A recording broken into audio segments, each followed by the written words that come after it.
I'm someone who has been dosed with Lupron and testosterone starting at 12. I received a bilateral mastectomy just 1 month after my 13th birthday. I went straight from training bras to binding, straight to the operating table at 13. The reason why is because I had undiagnosed autism and unaddressed childhood sexual trauma. I was scared to become a woman. I was getting unwanted male attention, which made me fearful of being victimized again.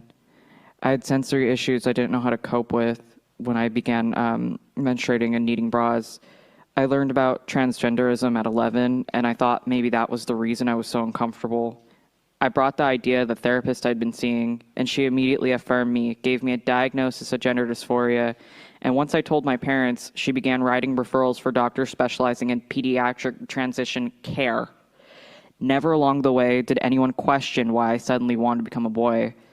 They didn't comprehensively screen me for mental health disorders or ask me about any prior trauma. I saw Suzanne Watson in Kaiser Oakland's Proud Clinic, and within 90 minutes, she signed off for me to receive testosterone and meet with a surgeon named Winnie Tong.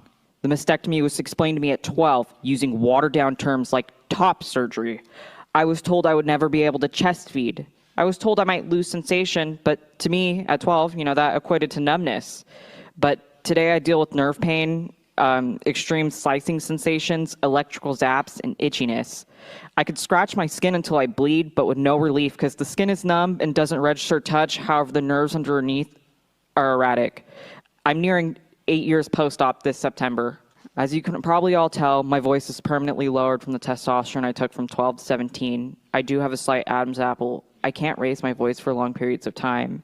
I can't scream if I'm in danger. Mind you, I'm a pretty small person, standing at about 4'11". I still grow facial hair that I have to deal with. I have atrophy and urinary issues. Testosterone also damaged my liver. I've had fatty liver disease since about 14.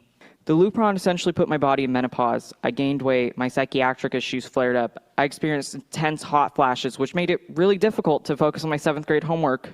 Today I live with chronic joint pain. I'm only 20. At no point along the way was I offered an off-ramp. I didn't even know what detransition was until I was almost 18 and began to taper myself off the hormones, scared to go back to the doctors.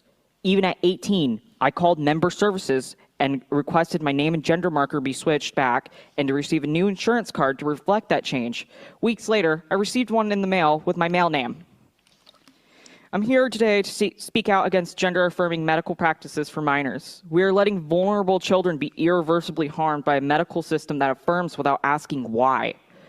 We need to protect children from these rushed experimental interventions. Let kids grow up whole. Thank you.